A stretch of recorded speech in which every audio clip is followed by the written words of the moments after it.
Hello বন্ধুরা, good morning. সবাই বলছে, আমার বাড়ি থেকে বলছে, এসব কী করছিস, ইউটিউবে ভিডিও বানাচ্ছিস কেন? এসব ভিডিও বানিয়ে ঠানিয়ে তোর লাভ হবে না। ইউটিউবে ভিডিও বানিয়ে ভিডিও ভাইরাল করা এটা তোর কাজ না। বাড়ি থেকে বলছে, তাহলে কি আমি ভিডিও বানানো ছেড়ে দেবো?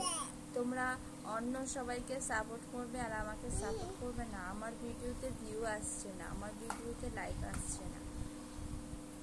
আমি তো ভিডিও ডেলি পোস্ট করছি, ডেলি ভিডিও বানাচ্ছি, তাহলে আমার ভিডিওতে ভিউ আসছে না, লাইক আসছে না।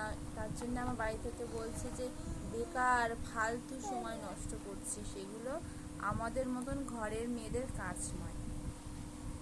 তোমাদের কি মতামত বন্ধুরা? তোমরা একটু বলো।